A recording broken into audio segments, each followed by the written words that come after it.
Decrease. इसी तरह अगर दूसरा आपका सिनेरियो होगा तो आप होमवर्क में करेंगे डिक्रीजिंग डिमांड। अब नेक्स्ट सिनेरियो थर्ड में डिस्कस करने लगा decrease in supply.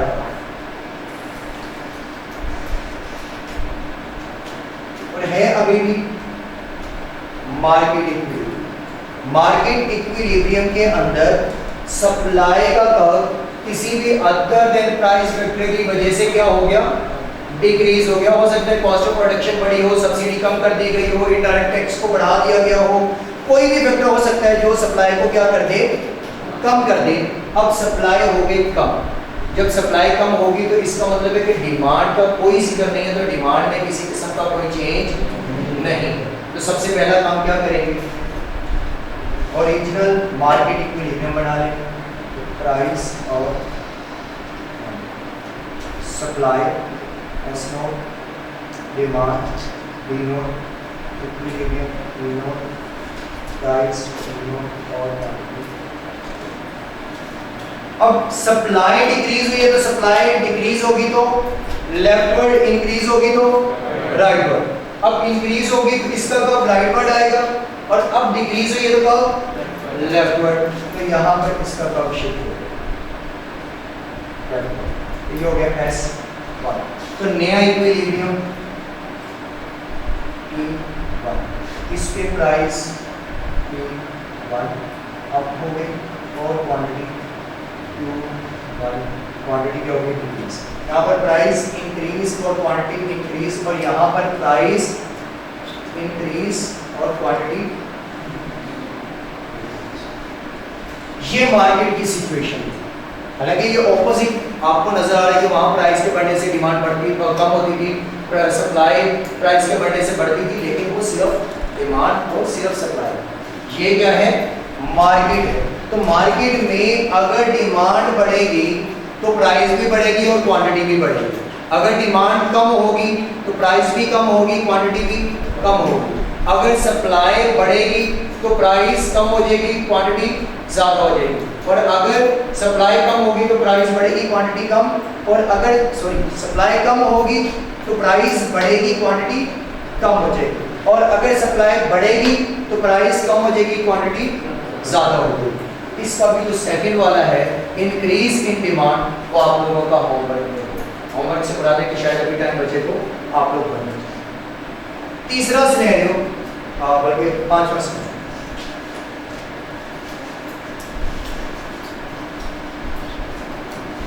Greater increase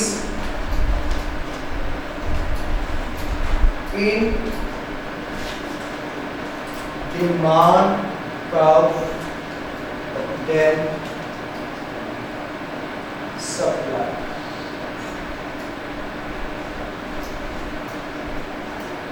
greater increase in demand curve than supply, इसका मतलब क्या होगा जी कि डिमांड में इंक्रीज आया और ग्रेटर आया, किससे, सप्लाई से। तो इसका मतलब है सप्लाई अपनी ओरिजिनल जगह पे रहेगी, नहीं, सप्लाई में भी इंक्रीज आया है, डिमांड में भी इंक्रीज आया है, लेकिन जिस रेशो से डिमांड में इंक्रीज आया है उतनी रेशो से सप्लाई में इंक्रीज नहीं आया। इसका मतलब यह है कि greater increase in demand curve than supply. तो इट्स मींस कि अगर उसने सिर्फ इतना बोला है तो इसका मतलब ये है कि डिमांड और सप्लाई दोनों में इंक्रीज है, लेकिन डिमांड में इंक्रीज अकॉर्डिंग टू सप्लाई क्या है, ज्यादा। इसका जो कर्व बढ़ेगा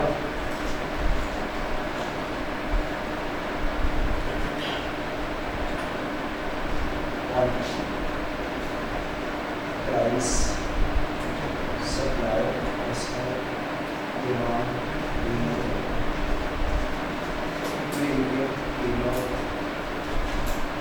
प्राइस।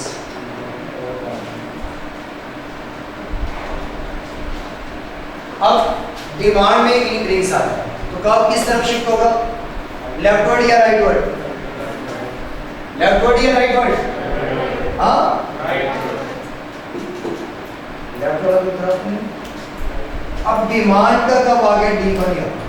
लेकिन जितनी रेशो से डिमांड का कर्व शिफ्ट हुआ है उतनी रेशो से सप्लाई का कर्व शिफ्ट नहीं होगा। होगा जरूर, किसमें? इंक्रीज में।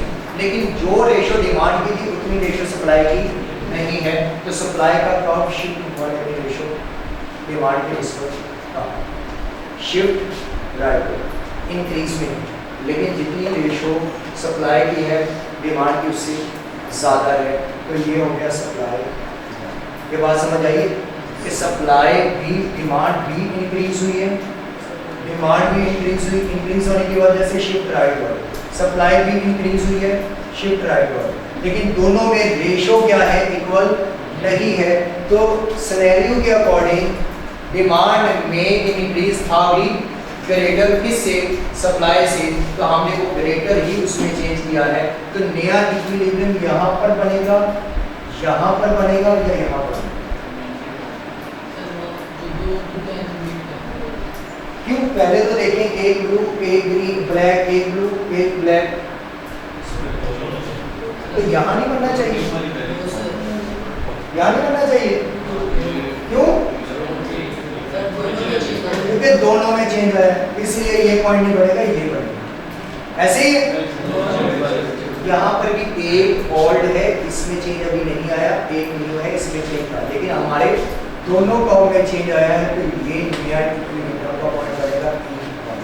तो यहाँ पर प्राइस भी बढ़ेगी और क्वांटिटी भी।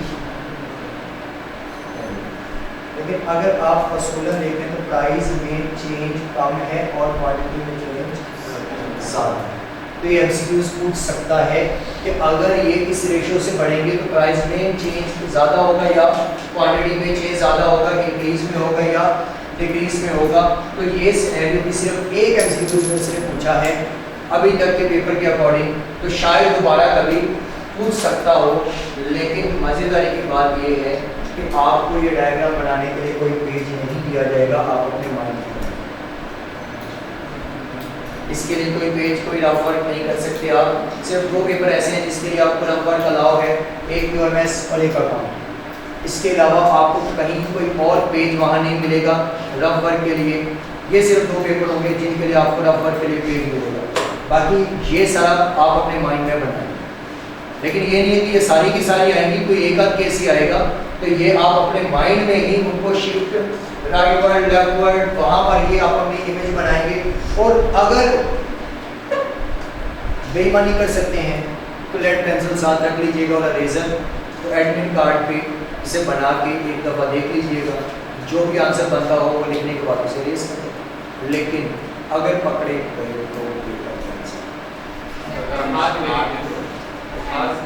Cancel, cheating.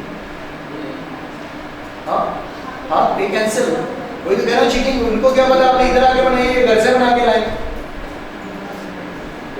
तो इसका आप सिनेरियो लेसन वाला आप खुद करेंगे। तो ये 6 सिनेरियो जो हैं ये आप लोगों ने करने हैं। अभी टाइम पे हुआ है 3 मिनट रहते हैं, 4 मिनट बनाना स्टार्ट।